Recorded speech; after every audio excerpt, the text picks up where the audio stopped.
আজকের এই মুহূর্তের বাছাই করা সেরা এক্সক্লুসিভ 15টি খবর সরাসরি পৌঁছে দিচ্ছি আপনাদের মুঠোফোনে। দেখছেন আপনাদের প্রিয় চ্যানেল রোজ বাংলা। শুরুতেই এক নজরে খবরের হেডলাইন্স।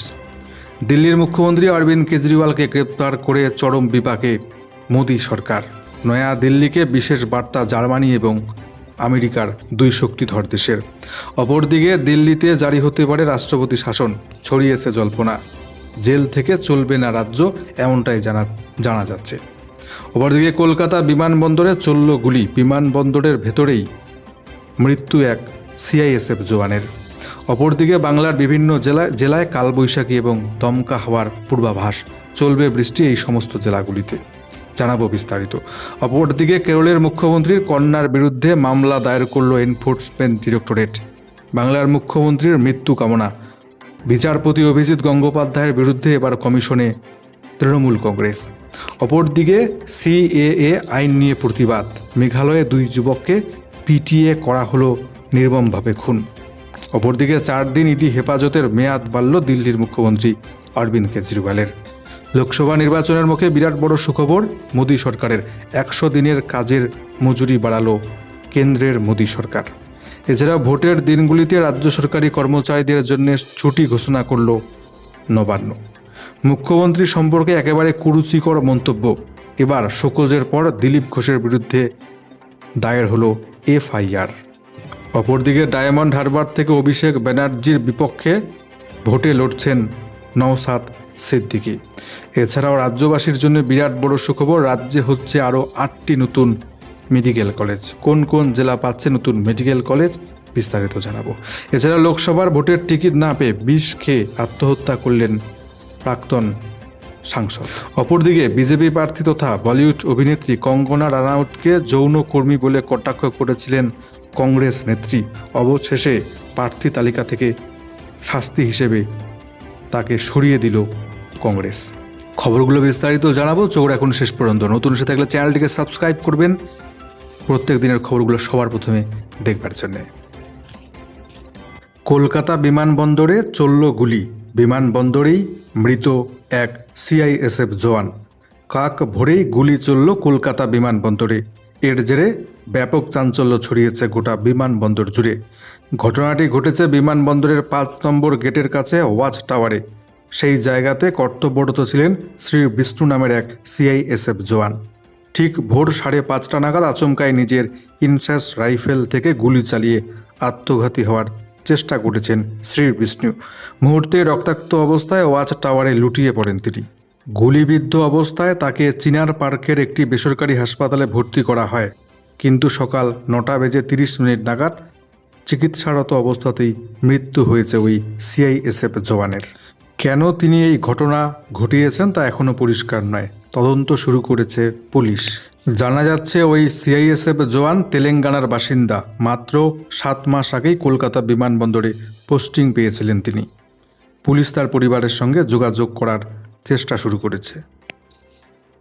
অপরদিকে কেরলের মুখ্যমন্ত্রীর কন্যার বিরুদ্ধে মামলা দায়ের করল এনফোর্সমেন্ট ডিরেক্টরেট। কেরলের মুখ্যমন্ত্রী পিনারাই বিজয়নের কন্যা ভীনা বিজয়নের বিরুদ্ধে আর্থিক তছরূপের মামলা দায়ের করল এনফোর্সমেন্ট ডিরেক্টরেট। অভিযোগ, ভীনা এবং তার কোম্পানিকে একটি বেসরকারি খনিজ সংস্থা অবৈধভাবে প্রচুর অর্থ প্রদান করেছে। তদন্তে এমনটাই তথ্য উঠে এসেছে বলে জানা যাচ্ছে।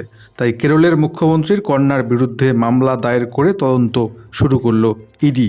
ওই খনিজ সংস্থাটির নাম Cochin minerals and rutile limited. যদিও এটিকে কেন্দ্রীয় সরকারের চক্রান্ত বলে অভিযোগ করেছে কেরলের সিপিএম সরকার। বাংলার মুখ্যমন্ত্রী মমতা ব্যানার্জির মৃত্যু কামনা। অভিযুক্ত তৃণমূল প্রার্থী তথা প্রাক্তন হাইকোর্টের বিচারপতি অভিজিৎ গঙ্গোপাধ্যায়। এবার নির্বাচন কমিশনে নালিশ তৃণমূলের। এবার প্রাক্তন হাইকোর্ট বিচারপতি অভিজিৎ গঙ্গোপাধ্যায়ের বিরুদ্ধে নির্বাচন কমিশনে যাচ্ছে তৃণমূল কংগ্রেস। তাদের অভিযোগ, দেশের একমাত্র মহিলা মুখ্যমন্ত্রী মমতা ব্যানার্জির মৃত্যু কামনা করেছেন হাইকোর্টের প্রাক্তন বিচারপতি এবং তমলুকের এই বিজেপি প্রার্থী। অভিজিৎ বাবুর প্রার্থীপদ খারিজ করবার দাবি জানাবে নির্বাচন কমিশনের কাছে তৃণমূল কংগ্রেস। ইতিমধ্যে একটি টুইট করেছে তৃণমূল। সেখানে দেখা যাচ্ছে বিজেপি প্রার্থী অর্থাৎ প্রাক্তন হাইকোর্টের বিচারপতি, তিনি বলছেন মমতা ব্যানার্জির মৃত্যু ঘণ্টা বেজে গিয়েছে। এই মন্তব্যেই তীব্র আপত্তি তৃণমূলের, সমালোচনায় সরব হয়েছে তারা। তৃণমূলের দাবি মমতা ব্যানার্জির মৃত্যু কামনা করেছেন অভিজিৎ গঙ্গোপাধ্যায়। এটা গণতন্ত্রের চরম লজ্জা। রাজ্যের মন্ত্রী শশী পাজা বলেন বিজেপির সংস্কৃতি দ্রুত রপ্ত করে নিয়েছেন হাইকোর্টের প্রাক্তন বিচারপতি অভিজিৎ গঙ্গোপাধ্যায়। ইতিমধ্যে আবগারি দুর্নীতি মামলায় গ্রেপ্তার হয়েছেন দিল্লির মুখ্যমন্ত্রী অরবিন্দ কেজরিওয়াল। আরও 4 দিন ইডি হেফাজতে দিল্লির মুখ্যমন্ত্রী। ফের 4 দিনের ইডি হেফাজত হলো দিল্লির মুখ্যমন্ত্রী অরবিন্দ কেজরিওয়ালের। ইডি হেফাজত শেষে বৃহস্পতিবার দিল্লির রাউস অ্যাভিনিউ কোর্টে হাজির করানো হয় অরবিন্দ কেজরিওয়ালকে। আদালতে যাওয়ার পথে কেজরিওয়াল জানান তার গ্রেপ্তারি রাজনৈতিক ষড়যন্ত্র। এদিন আদালতে কেজরিওয়ালের সঙ্গে ছিলেন তার স্ত্রী সুনিতা, এছাড়াও ছিলেন আম আদমি পার্টির মন্ত্রী আতিশী গোপাল রায় এবং সৌরভ ভরদ্বাজ। আদালতে নিজের সপক্ষে বলতে গিয়ে অরবিন্দ কেজরিওয়াল এদিন বলেন, ইডি রিমান্ডের আবেদনের বিরোধিতা করছি না, কিন্তু এটা একটা চরম দুর্নীতি। এতে ইডির 2টি উদ্দেশ্য: 1, আম আদমি পার্টিকে পুরোপুরি ভেঙে ধ্বংস করে দেওয়া; 2, আড়ালে তোলাবাজির চক্র চালানো ইডির মারফত। প্রসঙ্গত, আবগারি দুর্নীতি মামলায় গত বৃহস্পতিবার ইডি গ্রেপ্তার করেছে অরবিন্দ কেজরিওয়ালকে। তার আগে জিজ্ঞাসাবাদের জন্য কেজরিওয়ালকে 9 বার সমন পাঠিয়েছিল এনফোর্সমেন্ট ডিরেক্টরেট, কিন্তু তিনি হাজির হননি। অবশেষে তাকে করা হয় গ্রেপ্তার। বর্তমানে দিল্লির মুখ্যমন্ত্রী অরবিন্দ কেজরিওয়াল জেলের ভেতর থেকেই সামলাচ্ছেন দিল্লির মুখ্যমন্ত্রিত্ব। তবে ছড়াচ্ছে প্রবল জল্পনা, রাষ্ট্রপতি শাসনের পথে রাজধানী দিল্লি। মিলেছে বড় ইঙ্গিত। মুখ্যমন্ত্রী বর্তমানে জেলে বন্দী। এই অবস্থায় দিল্লির রাজনৈতিক ভবিষ্যৎ চরম সংকটে। তবে কি রাষ্ট্রপতি শাসন জারি হতে চলেছে রাজধানী দিল্লিতে? তেমনটাই ইঙ্গিত মিলল লেফটেন্যান্ট গভর্নর ভিকে সাক্সেনার মন্তব্যে। এদিন বুধবার তিনি জানান, জেল থেকে সরকার কোনোভাবেই চলতে পারে না। এই বিষয়ে সাধারণ মানুষ আশ্বস্ত থাকতে পারেন। তার এই মন্তব্যের পরেই দিল্লিতে রাষ্ট্রপতি শাসন নিয়ে চরম জল্পনা শুরু হয়েছে। যদিও এর চরম বিরোধিতা করেছে অরবিন্দ কেজরিওয়ালের আম আদমি পার্টি। তাদের দাবি, জেল থেকে সরকার চালানো যাবে না, এমন কোনো বিধান সংবিধানে নেই। বুধবার একটি অনুষ্ঠানে যোগ দিয়েছিলেন দিল্লির লেফটেন্যান্ট গভর্নর ভিকে সাক্সেনা। রাজধানীর বর্তমান অবস্থা সম্পর্কে তার কাছে জানতে চাওয়া হলে তিনি বলেন, আমি দিল্লির মানুষকে এইটুকু আশ্বস্ত করতে চাই যে জেলের ভেতর থেকে সরকার কোনোভাবেই চলবে না। তারপর থেকেই ছড়াচ্ছে জল্পনা, জারি হতে পারে রাষ্ট্রপতি শাসন দেশের রাজধানী নয়াদিল্লিতে। বলিউড অভিনেত্রী তথা বিজেপি প্রার্থী কঙ্গনা রানাউতকে যৌনকর্মী বলায় চরম শাস্তি কংগ্রেস নেত্রী সুপ্রিয়াকে। লোকসভার প্রার্থী তালিকা থেকে সরিয়ে দিল কংগ্রেস। অভিনেত্রী কঙ্গনা রানাউতকে যৌনকর্মী বলে কটাক্ষের জেরে আরও বিপাকে কংগ্রেস নেত্রী সুপ্রিয়া শ্রীনাথ। বুধবার নেত্রীকে শোকজ করেছিল নির্বাচন কমিশন। বৃহস্পতিবার নিজের দলও ব্যবস্থা নিল তার বিরুদ্ধে, কঠোর ব্যবস্থা। বিতর্কিত মন্তব্যের জেরে সুপ্রিয়াকে লোকসভা ভোটের প্রার্থী তালিকা থেকে বাদ দিল কংগ্রেস। 2019 সালে উত্তরপ্রদেশের মহারাজগঞ্জে কংগ্রেসের টিকিট পেয়েছিলেন সুপ্রিয়া। যদিও বিজেপি প্রার্থী পঙ্কজ চৌধুরীর কাছে তিনি হেরে গিয়েছিলেন। ওই আসনে চলতি লোকসভা ভোটেও প্রার্থী হবার কথা ছিল তার। যদিও বলিউড অভিনেত্রী তথা বিজেপি প্রার্থী কঙ্গনা রানাউতকে অশালীন মন্তব্য করে বিপাকে পড়লেন তিনি। কমিশনের শোকজের পর দলও তাকে প্রার্থী করা থেকে বিরত থাকল। পশ্চিম বাংলার জন্য বিরাট বড় সুখবর, রাজ্যে হচ্ছে আরও 8টি নতুন মেডিকেল কলেজ। ইতিমধ্যে এসে গিয়েছে অনুমোদন। গোটা দেশে চলতি বছরে 112টি নতুন মেডিকেল কলেজ চালু হচ্ছে। তার মধ্যে বাংলায় নতুন 8টি মেডিকেল কলেজ হবে বলে জানা যাচ্ছে। তবে দেশের অন্য রাজ্যের মতো বাংলার মেডিকেল কলেজগুলিও বেসরকারি। একমাত্র ব্যতিক্রম খড়গপুর মেডিকেল কলেজ, সেটি সরকারি নিয়ন্ত্রণে থাকছে। বাদ বাকি 7টি বেসরকারি কলেজ। নতুন মেডিকেল কলেজগুলির মধ্যে 2টি হবে উত্তর 24 পরগনায়, 2টি হবে নদিয়া জেলায়। এছাড়াও পুরুলিয়া, পশ্চিম মেদিনীপুর, পূর্ব বর্ধমান, মুর্শিদাবাদে একটি করে নতুন মেডিকেল কলেজ হচ্ছে। পশ্চিমবঙ্গে এই মুহূর্তে 29টি সরকারি এবং 7টি বেসরকারি মেডিকেল কলেজ রয়েছে, কিন্তু আগামী শিক্ষাবর্ষে ওই সংখ্যাটি যথাক্রমে বেড়ে দাঁড়াচ্ছে 30 এবং 14তে। এর পাশাপাশি MBBS আসন বাড়ছে Murshidabad medical college, Malda medical কামারহাটির সাগর দত্ত মেডিকেল, জোকার ইএসআই মেডিকেল কলেজ, এছাড়াও যাদবপুর কেপিসি মেডিকেল কলেজ এবং দুর্গাপুরের আইকিউ সিটি মেডিকেল কলেজ এবং সনকা মেডিকেল কলেজে। অপরদিকে বাংলার মুখ্যমন্ত্রী মমতা ব্যানার্জির সম্পর্কে কুরুচিকর মন্তব্য। জোড়া শোকজের পর এবার বিজেপি নেতা দিলীপ ঘোষের বিরুদ্ধে দায়ের হলো এফআইআর। মুখ্যমন্ত্রী সম্পর্কে কুরুচিকর মন্তব্যের জেরে দিলীপ ঘোষকে শোকজ করা হয়েছিল আগেই, এবার তার বিরুদ্ধে এফআইআর দায়ের করা হলো। মুখ্যমন্ত্রীর সম্পর্কে আপত্তিকর শব্দ ব্যবহার করা হয়েছে বলে বুধবার দুর্গাপুর থানায় অভিযোগ দায়ের করেন এক মহিলা। অভিযোগকারিনীর বাড়ি দুর্গাপুরে। ঘটনাচক্রে আসন্ন লোকসভা ভোটে বর্ধমান দুর্গাপুর আসন থেকেই বিজেপির প্রাক্তন রাজ্য সভাপতিকে প্রার্থী করেছে বিজেপি। দিলীপের বিরুদ্ধে দায়ের করা এফআইআর দায়ের করেছে ওই মহিলার অভিযোগ, অসংখ্য মানুষের মধ্যে দাঁড়িয়ে এবং একাধিক সংবাদ মাধ্যমের সামনে উনি যে কথা বলেছেন তাতে শুধু রাজ্যের মহিলা মুখ্যমন্ত্রীর সম্মানহানি হয়নি, রাজ্যের বাসিন্দা হিসেবে আমাদের সম্মানহানি হয়েছে।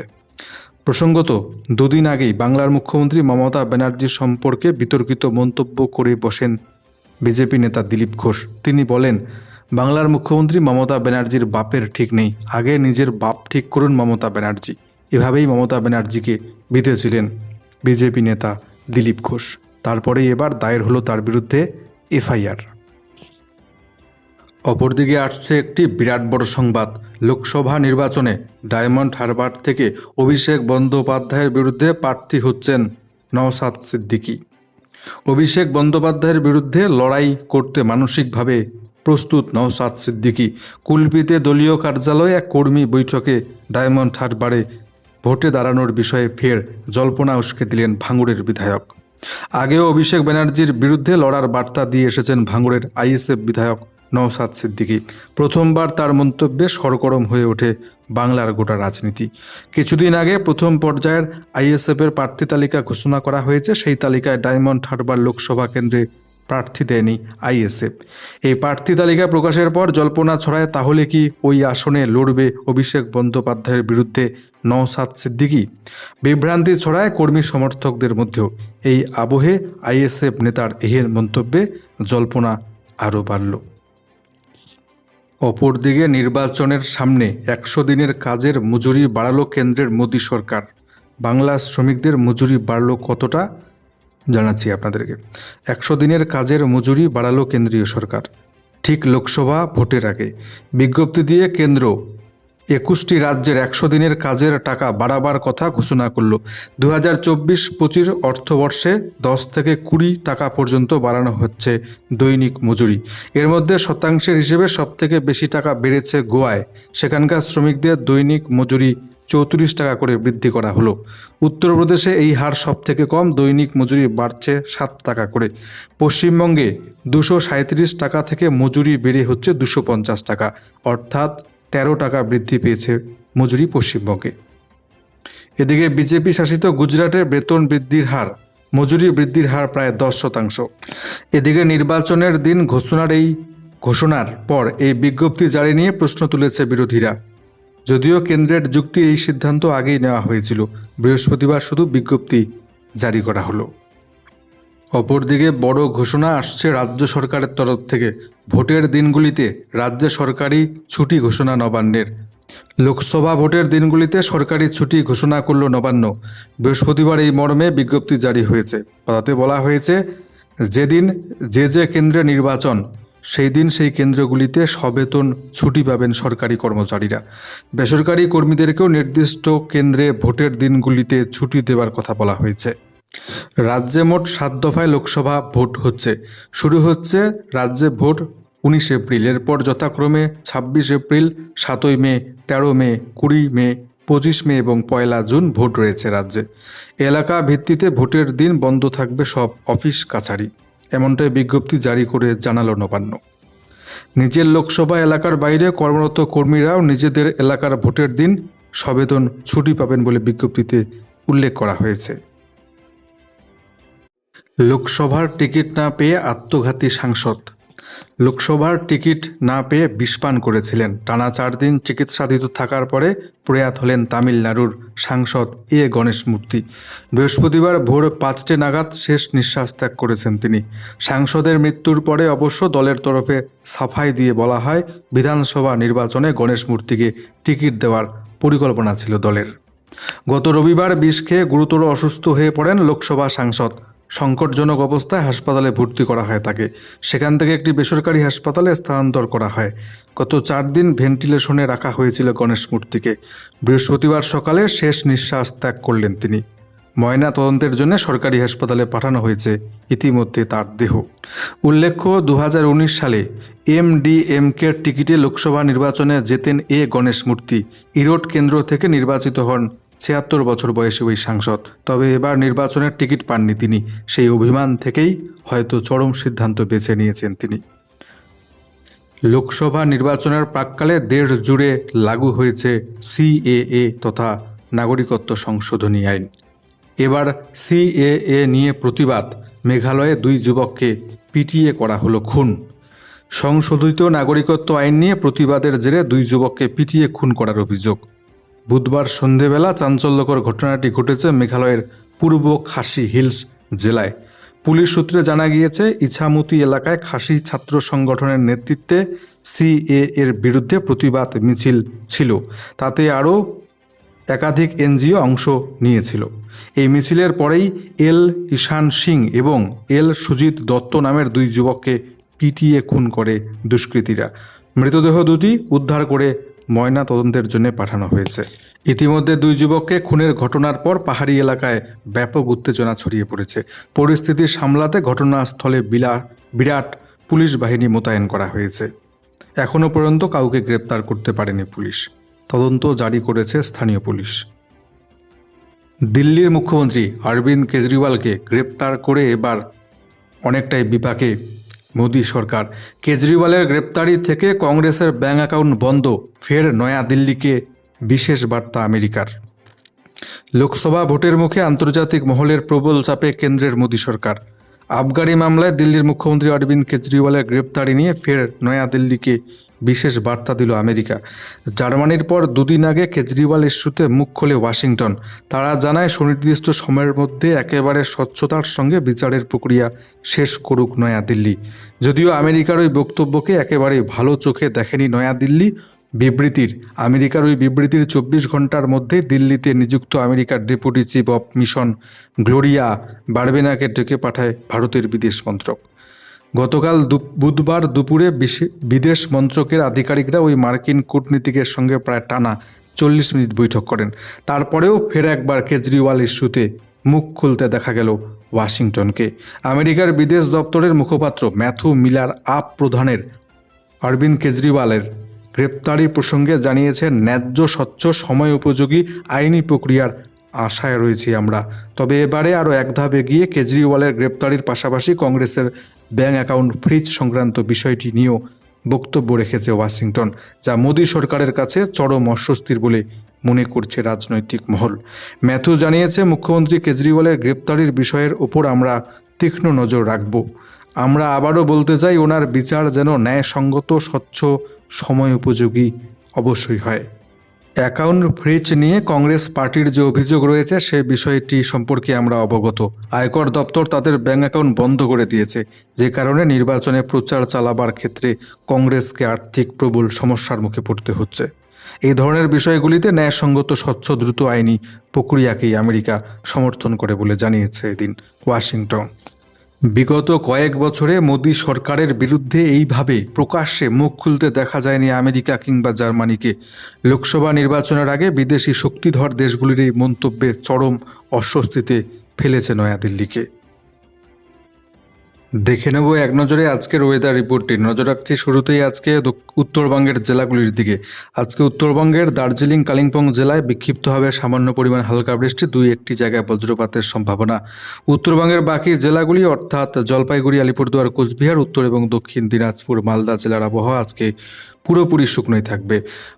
এছাড়াও পরবর্তী 48 ঘন্টা অর্থাৎ শনিবার রবিবার উত্তরবঙ্গের সমস্ত জেলাতেই 30 থেকে 40 কিমি বেগে দমকা হাওয়া, কালবৈশাখী, বজ্রপাত এছাড়াও হালকা মাঝারি বৃষ্টি শনিবার রবিবার উত্তরবঙ্গের প্রত্যেক জেলাতে হবার সম্ভাবনা। অপরদিকে আজকে দক্ষিণবঙ্গের উত্তর 24 পরগনা এছাড়াও নদিয়া, মুর্শিদাবাদ, বীরভূম, পূর্ব বর্ধমান জেলায় সামান্য পরিমাণ হালকা বৃষ্টি হতে পারে। বাকি জেলাগুলির আবহাওয়া শুকনোই থাকবে। তবে পরবর্তী 24 ঘন্টা অর্থাৎ শনিবার নাগাদ 30 থেকে 40 কিমি বেগে দমকা হাওয়া বয়ে যেতে পারে দক্ষিণবঙ্গের প্রত্যেকটি জেলার উপর দিয়ে। এছাড়াও হালকা বৃষ্টির সম্ভাবনা থেকে মাঝারি বৃষ্টির সম্ভাবনাও থাকছে দক্ষিণবঙ্গের কিছু কিছু জেলায় শনিবার নাগাদ।